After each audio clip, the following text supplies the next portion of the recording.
Hey all, Matt Stockton here. Wanted to show something I've been playing around with today. And essentially, it's a tool to allow you to build custom workflows in a drag and drop fashion to automate tasks you do on a regular basis.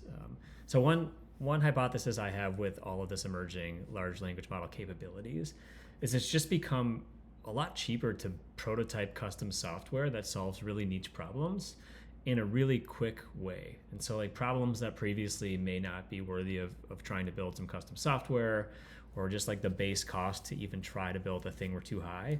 I think that cost is just getting lower and lower because essentially these large language models have given us another building block to help solve some sub processes of problems we might have. And so I think that's one area that people should really explore is how might I prototype a solution to something I've been doing manually, or just try something out. So I played with a tool called Gumloop, which is a really interesting way to build some automations. And one thing that I was interested in doing is I listen to podcasts a lot on my run, and often find myself trying to take notes on the podcast and try to get a few key takeaways from those podcasts. Sometimes I jot notes down while I'm running, but that's kind of annoying. And I just want a succinct way to keep track of the key highlights from these podcasts. So I tried to use Gumloop to effectively automate this process, and I wanted to show you what I came up with. So in Gumloop, you have a concept of a flow. And flow, basically, I've already built this out, but I wanted to walk through what it actually is. You can add different nodes to your flow that complete certain tasks. So for instance, you can scrape websites, you can summarize text, you can download files. It's a lot like Zapier and in some ways, and then it also has kind of these like AI capabilities built in, which Zapier also is beginning to have as well. So let me just show you what I did. I had this podcast episode that I listened to yesterday that was really great. Latent Space, which is a great podcast for people trying to learn some new things in this space. But it talked to a guy named Mike Conover, and he's building a tool called Brightwave, which is doing some really interesting stuff in the finance space to help with research for investment professionals.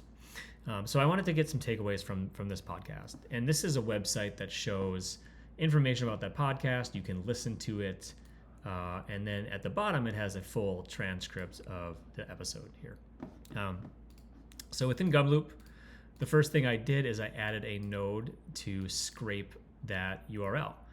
And the output of that is going to be the website content. So then after you add a node, you can connect that node to a different node and do something different with that output. So the next thing I did is I took that content and I built a LLM prompt to instruct the large language model to extract just the transcript of the episode with timestamps. So this is the prompt, and behind the scenes, Gumloop is going to turn this into an API request. You can even select the model you want. So I used 4.0 for this. So this is going to scrape the website and give you some outputs. And by the way, when you're assembling these things, you can kind of run the pipeline and see how it's working so far. So it's a really good way to iterate on these workflows. Okay, so after I scraped it, what I did is I wanted to be thoughtful around, okay, what do I want to do with this transcript? So I used another AI LLM prompt to extract key takeaways. So this is the prompt, and you'll notice it's much more in depth about what the expectations are for the outputs and what to focus on and what the output format should be. So how did I actually generate this prompt? Well, I leaned on one of my favorite ways to use language models is to use them to build prompts for you. So I came into Claude and I said, hey, I want you to be an expert prompt designer, and I want you to build a prompt to do the following. I want to upload a transcript, and I want to extract key insights. I want the takeaways to be kind of non-obvious, and I want some ideas of how to apply these things or kind of take that learning forward. And so what Claude did is it gave me this really nice detailed prompt. And so I pulled that into the prompt inside of Gumloop and said, hey, this is what I want you to do. And similarly, this is the same type of node. This is the Ask AI node.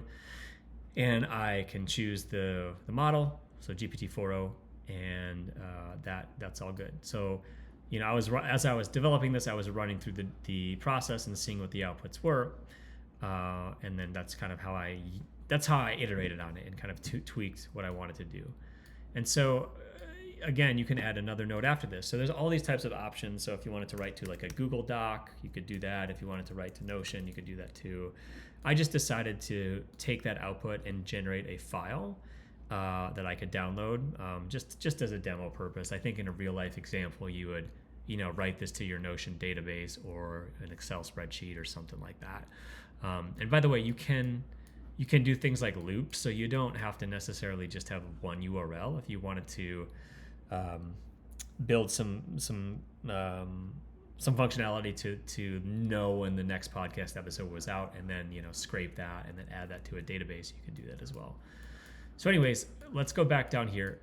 Generate a file from that output, name it podcast takeaways, PDF, write it as Markdown. I didn't explicitly say to write this as Markdown, but generally when I was testing it, this GPT-4o model was producing effectively Markdown content from this. So let's do it. Let's run this thing and see what happens. And it gives you a nice little progress tracker over here, scraping the website. It's running the first AI question here, which is this node right here.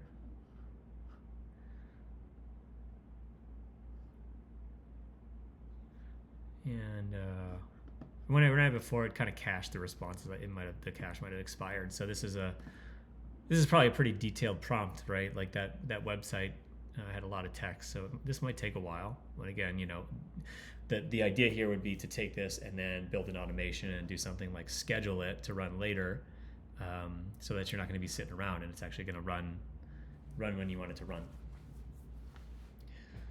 So let's give that a couple seconds to run here.